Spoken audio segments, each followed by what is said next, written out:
Now, it would be wrong of me if I didn't take up this point about secular and religious totalitarianism.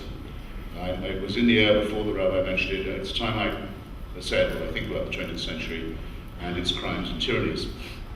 First, if you look at any history of the origins of fascism and the spread of fascism across Europe, from Italy over to the Iberian Peninsula, up through the Balkans to Central Europe, you take out the word fascist or fascism and put in Catholic right wing, nothing changes. You don't have to make another change. That's all that fascism was.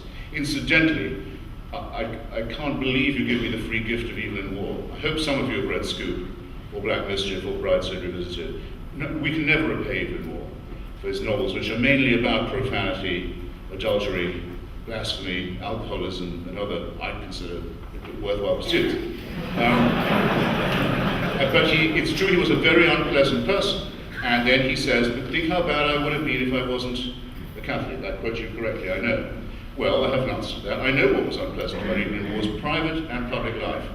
In his public life, he supported Mussolini in dropping poison gas on Ethiopia, which was then called Abyssinia, in an attempt to rebuild the Italian Catholic Empire. By the way, the Ethiopian Christians were considered not Christians by the Catholics because they were victims of the monophysite heresy, so they could be killed like Albigensians. He supported the victory of Franco, supported in his turn by Hitler and Mussolini in the Spanish Civil War. He wrote in one of his novels that in 1944 that only Hitler's Germany now stood between Europe and barbarism. He supported the Ustasha regime in Croatia. He did all of those things because he was a Catholic. All of those things were part of his mandate from Holy Mother Church, without exception. And when he wrote to a woman friend of his who was marrying again after having been divorced, he wrote to her so the letter would get to her on her wedding night saying, I hope you and your partner enjoy spitting in the face of Christ tonight in your raptures. He wouldn't have done that if he wasn't a Catholic. So religion made a nasty man, a vicious man, a mean man, a fascist. You could have picked a better writer to illustrate your point, sir. Now, that takes care of fascism. Hitler's first treaty that he ever signed was with the Vatican. In exchange for the dissolution of German political parties of Catholic persuasion in Germany, and monopoly for the church over education, a concordat was established where they ruled Germany together.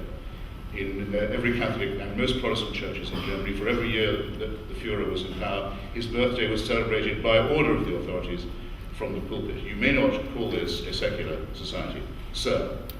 Look at the belt buckles worn by every German soldier. They're easy to see. You can see them in photographs. What does the belt buckle say in German? Gott mit uns.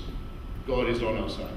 That's not a secular country, let alone an atheist one. I think it's frankly libelous that I should have to have it even implied or insinuated that my opinions have anything in common with the National Socialist or fascist regimes, which are the product of centuries of Catholic anti-Semitism, peasant superstition, feudal and militaristic ideas fueled by the 30 Years' War, and decades of worse, of bigotry of all kinds.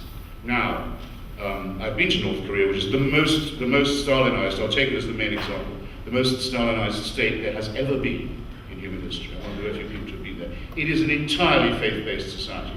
It is based on the worship of two men, a father and a son. The father's dead, but he's still president of North Korea for life. It's a necrocracy, thanatocracy, a mortalocracy. His son is officially his reincarnation. They're only one away from a trinity. Everything is praise for the leader. Everything is thanks to the leader. Everything is worship of the leader. Everything is gratitude to the leader. But at least you can die and get the hell out of North Korea. You can't die and get out of the clutches of the religious. Because it's when you're dead that they tell you that the fun really begins. And that's what makes religion, as well as superstitious and silly and counter-scientific and anti-philosophical, makes it totalitarian.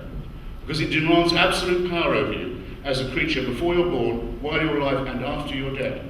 It is the definition of unfreedom. It's right that so many of its gestures are submissive.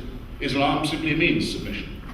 It's right that its long association with slavery continues to disfigure it, because it invites you to make a serf of yourself.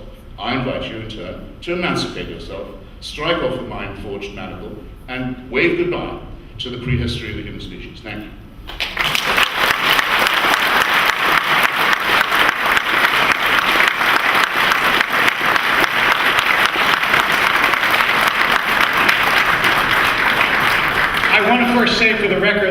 have no intention of associating Mr. Hitchens' views with the views of National Socialism, and hope that he won't associate my views with the views of pedophilia.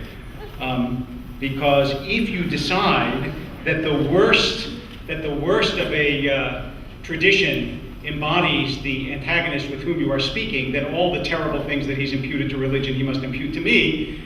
And I know he doesn't any more than I impute to him all the terrible things that I impute to National Socialism, which was officially atheistic no matter what the buckles on the belt said, or Stalinism, which, again, he didn't say anything about Stalin, he didn't have time, but Stalinism was, again, officially, explicitly atheistic, as is communism. And if you want to see the difference, go from North Korea to South Korea. South Korea may not be an ideal state, but it is a vibrant Christian community, and there you will find freedom. Whereas in North Korea, you will find the worship of this tin pot dictator. But going back to the fact that he gives blood, I know it wasn't much of a transition, but I don't have a lot of time. Let's talk about what religious people, not again. Let's talk about what religious people do. I'm sorry, I'm used to a congregation where people don't call out till after the sermon. Let's talk about what religious people actually do. Are you aware of the fact that religious people give more blood, that they give more charity, that they volunteer more, that they turn out in greater numbers on voting day, that by every indices that you can find of social goodness in America, religious people do more than non-religious people? Now you may say this is a coincidence. It just happens that way. But I don't believe it, and neither should you. And when I didn't say that Mr. Hitchens couldn't bring food to a hungry person, and I hope, I feel foolish even repeating this, but I hope that all of you understood that that was a sort of sleight of hand, a rhetorical sleight of hand that he was pulling. What I said was that I'm not aware of communities, not bowling leagues, not reading clubs, not any other communities where you would find a family that was bereaved, where for 3 years running and for many years into the future, they're going to get fed every weekend because they're part of a synagogue community or a church community or whatever. The question is not, can religious people do things that non-religious people can't do? Of course not. The question is, do they do things? And the answer is yes, again and again and again and again. You want to staff a soup kitchen in America?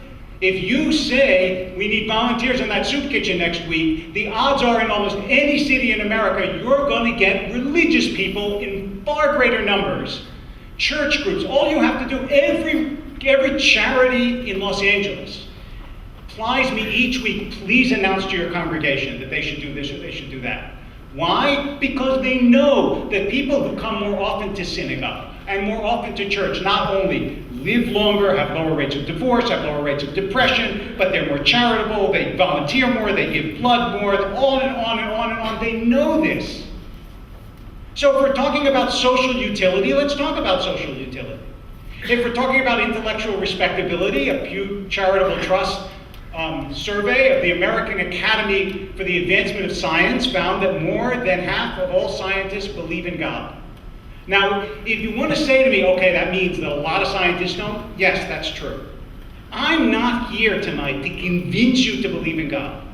I'm actually here to convince you that the argument that religious people are bad and religion is benighted and God is stupid is an irresponsible and intellectually disreputable argument.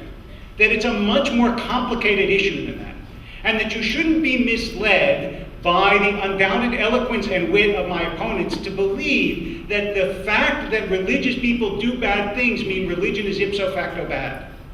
And all you have to do for evidence is look around you.